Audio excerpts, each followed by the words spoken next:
மண்ணினம் முரலும் சோலை மைமேலும் ஆடும் சோலை கொண்டலும்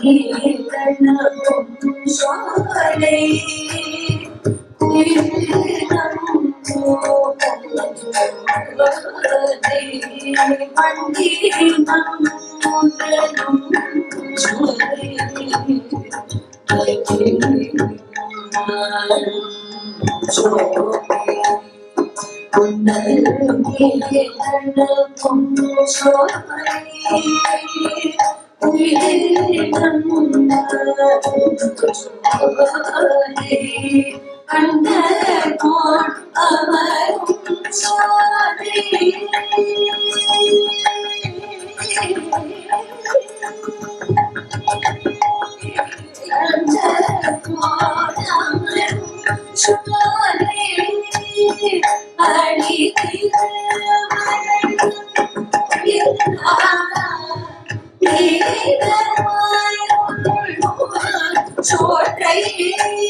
இந்த விப்ரநாராயணர் என்கின்ற தொண்டர்களின் அடி பொடி ஆழ்வார், இன்னும் தொண்டரடி பொடி ஆழ்வார்னு அவருக்கு பேர் வரல, இன்னும் அவர் விப்ரநாராயணன் தான். ஆனா நமக்கு ஞாபகம் வச்சுக்கிறதுக்காக அவர் தான் இவர் அப்படின்னு சொல்றேன். அப்பேற்பட்ட விப்ரநாராயணர் புஷ்பங்களை பறித்து பெருமாளுக்காக சமர்ப்பிக்க வேண்டும் என்று மாலை தொடுத்து கொண்டிருக்கும் போது நிச்சுடாபுரியிலிருந்து பரிசுகளை பெற்ற இந்த நாட்டியரங்கை தேவதேவின்னு பேர் வந்து ஆழ்வாரை பார்த்தால் மோகித்தாள். ஆனா ஆழ்வார் ஒன்று கவனிக்கவே இல்லை. அப்போதுதான் அவளுக்கு ஒரு கோபம் எழுந்ததால் தெரிகிறது. இவரா என்னை பார்க்கவில்லை, என்னுடைய வடிவழகுக்கு இவரை நான் எனக்கு தாசனாக்கிறேன் அப்படின்னு நினைச்சான். அதுக்கு என்ன பண்ணிட்டா, தன்னோட கூட இருந்த சைரந்திரிகா ஸ்திரீகள் எல்லாம் நீ போ, நான் இங்கே இருக்கேன்னு சொல்லிட்டு அந்த நந்தவனத்துக்கிட்டே இருந்தா. ஆழ்வார் ஒண்ணு கவனிக்கவே இல்லை. இப்படி இருந்து ஆழ்வார் எப்பவுமே சாட்ட மிச்சத்தை வெளியில இடும்போது அதை உண்டாளாம்.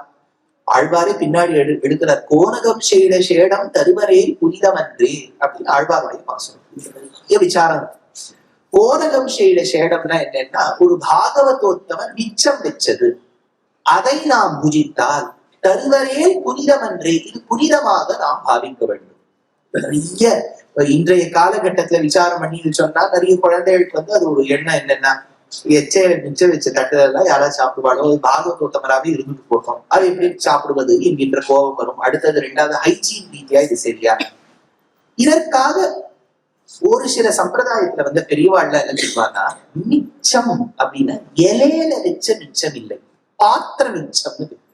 அதாவது இப்ப ஆத்துல இப்போ சாதம் சமைக்கிறோம், பழம் பண்ணியிருக்கோம், கூட்டு பண்ணியிருக்கோம், ரவேது பண்ணியிருக்கோம், எல்லாம் பண்ணிட்டு பெருமாளுக்கு அம்சம் பண்ண உடனே யாரு முதல்ல சாப்பிட்றாளோ, அந்த வீட்டு பெரியவரோ பெரிய மாமியோ யாரோ சாப்பிட்றான்னு வச்சுக்கோ, அவ சாப்பிட்ட உடனே முழு அண்டாத சாப்பிட மாட்டாளே, இதுலயே கொஞ்சம் சாதத்தை எடுத்துட்டோம், அவ தட்டுல சாப்பிட்டு மிச்சம் அந்த பாத்திரத்துல சாதம் இருக்கு இல்லையா, அதுக்கு பாகவத உச்சிஷ்டம் இருக்கு.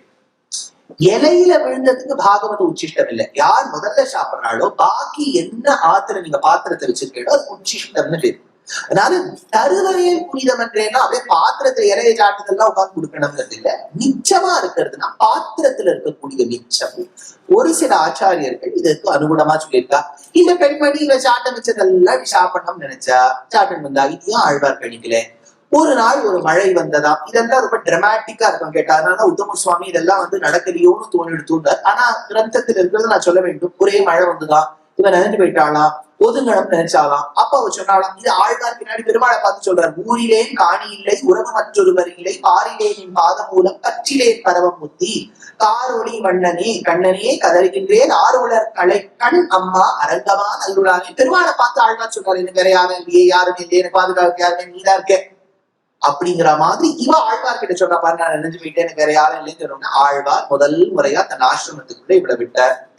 இவளை விட்டதே என்னாச்சு, பகவத் ஆராதனம் போச்சு, மாலை தொடுக்கிறது போச்சு, எல்லாம் இவளோடையே கூடி கலைக்கும் போது பகவத் ஆராதன கிரமம் பக்தி எல்லாம் போயிட்டு அப்புறம் கொஞ்ச நாள்ல அவ என்ன பண்ணிவிட்டா, அனுபவத்தை எல்லாம் பெற்றுக்கொண்டு சொத்தை எல்லாம் எடுத்துக்கொண்டு இவள் நிஜமாவே இவர் மேல ஒரு அவா பிறந்து இவள் அந்த இடத்துல இருந்து கிளம்பி போயிட்டா தன்னுடைய ஊருக்கு. இப்ப ஆழ்வார் அவளையே நினைச்சு உருகிட்டு இருக்க. நினைச்சு உருகும் போதுதான் அவருக்கு ஒண்ணு தெரியுது, இவளை நினைச்சு இப்ப வந்தவளை நினைச்சு உருகிறோமே, இத்துணை வருஷமாக பெருமாளையே சேர்த்து நாம் இருந்தோமே, அந்த பக்தியெல்லாம் விட்டு விட்டோமே. இப்ப பశ్చాத்தாபப்படுற, பశ్చాத்தாபம்னா ரிமோர்ஸ்.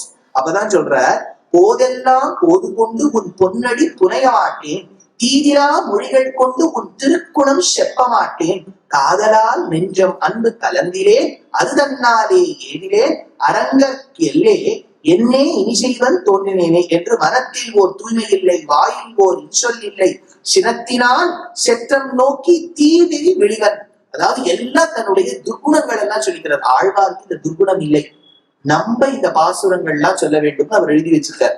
ஏன்னா நைச்சானுசந்தானம் உங்களுக்கு பெருமாள் இதற்கு போய் முதல்ல நம்ம என்ன பண்ணணும், கேட்டுடணும். சார் ஒண்ணு கேட்கக்கூடாது, நம்ம கிட்ட இருக்கக்கூடிய தோஷத்தை முதல்ல சொல்லணும். பாரு, நீ சாஸ்திரத்தை குடிச்சிருக்க, நான் படிக்கல, நீ தர்மசாஸ்திரம் கொடுத்திருக்க, நான் தர்மத்தை பரிபாலனம் பண்ணல, நீ அனுஷ்டானப்படி இருக்கணும்னு சொல்லியிருக்க, என்னால அப்படி இருக்க முடியாது. அதனாலதான் ஆழ்வார் சொன்னார், ஆச்சாரியன் சொன்னார், நான் தர்ம இஷ்டோஸ்மி நச்ச ஆத்மவேதி ந புத்திமான்.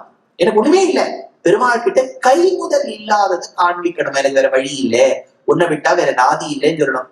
இருக்கா 2-3 பேர் இருக்கா பாத்துக்கிறதுக்கு, I don't think that I have nobody other than you. சும்மா அவனை பார்த்துட்டு போலாம், ஸ்ரீரங்கத்துக்கு வந்திருக்கேன் அப்படிங்கிற எண்ணத்தை கூடாது. பெருமாளுக்கு போகும்போது எனக்கு வேற யாருமே இல்லை, நீதானே இருக்க, இந்த ஜீவாத்மா பரமாத்மா தானே தஞ்சம், நான் தான் தாசன், நீதான் சுவாமிங்கிற அந்த நினைப்பு வந்தால்தான் பந்தம் இடம். Don't ever think, assume things that I have nobody else who can probably help. Well, I've just come, I've just found you in Srirangam incidentally. You've been lying here for quite some time. So I just thought of seeing you for once and then, yeah. Well, if you want to see me, see me. இப்படியா போய் பெருமாள் கிட்ட சொல்லுவா, நைச்சானுசந்தானம் இருக்க வேண்டாவோ, அவனிடத்தில் பிரார்த்திக்க வேண்டாவோ. அததான் ஆழ்வார் இப்போ பశ్చాத்தாபம், ஐயோ இந்த மாதிரி ஒரு பொழுத போக்கி விட்டேனே, அதை அனுபவம்.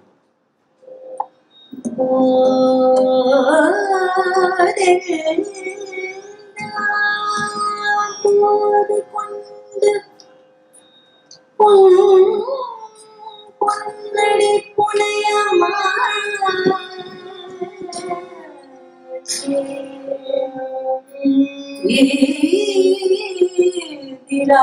மொழிகள் கொண்டு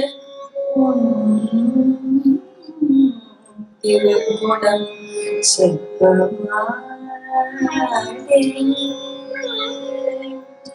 காதலால் அன்பு கலந்திலே அது தன்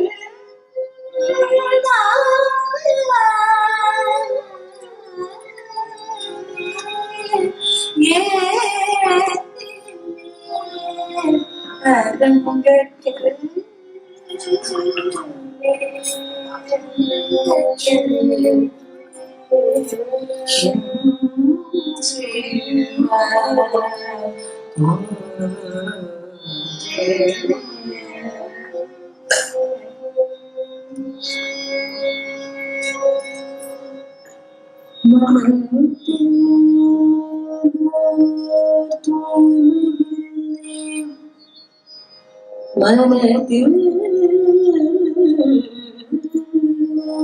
தூய்மை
போகவிட்டு விரிகுழலாரில் பொய்யெல்லாம் பொதிந்து கொண்ட ஓழ்கனே வந்து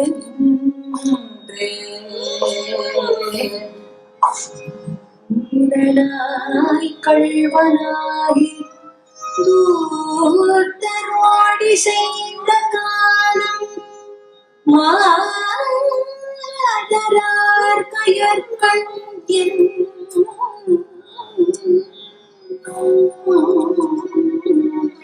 வலையுள் பட்டழுந்த மேனி மனிசர்கள் புரிசனாய் மூர்க்கனே மூர்க்கனே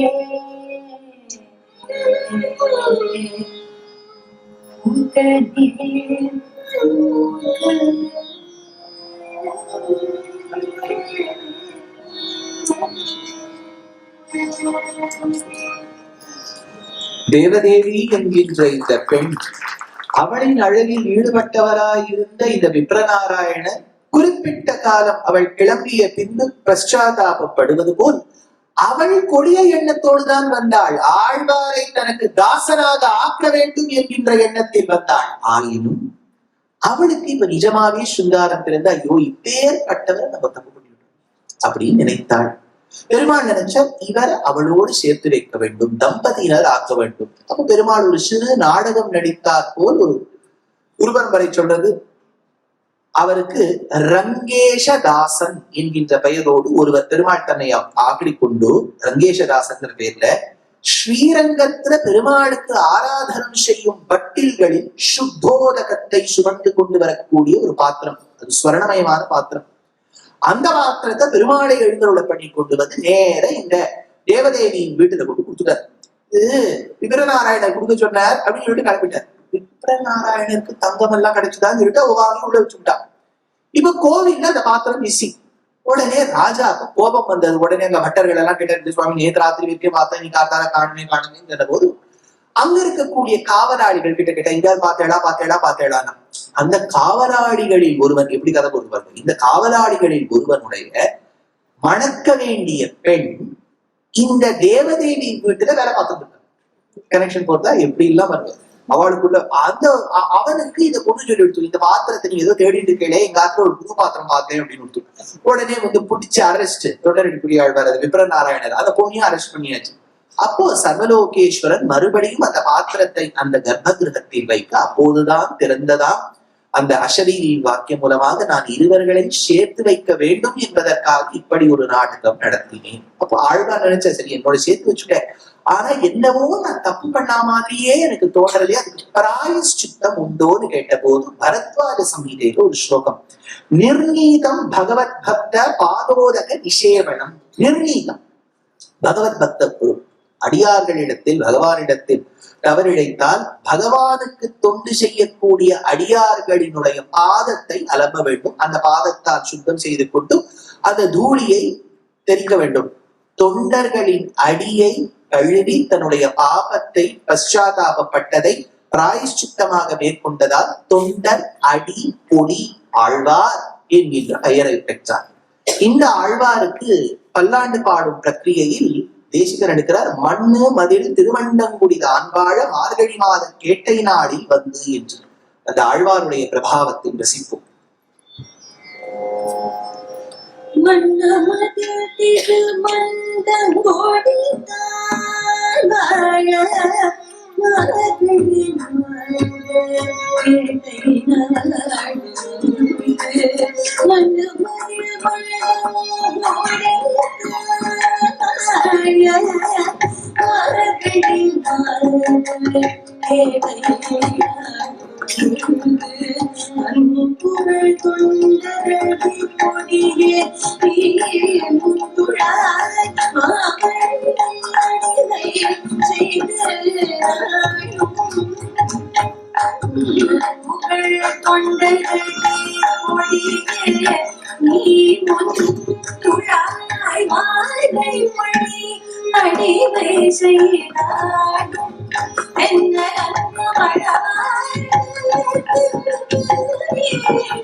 தொண்டடிப்புடியாழ்வாருடைய இந்த வாக்கியம் ஞாபகம். இவர் அந்தணர் குலத்தில், பிராமண குலத்தில், அக்ரஹாரத்தில் பிறந்து ரங்கநாதனே தஞ்சம் என்று திருப்பள்ளி எழுச்சி திருமாலைங்கர் பிரபந்தம் பாடினார். ரங்கநாதனுக்கே ஆழ்ந்தால் பட்டிருந்தவர்.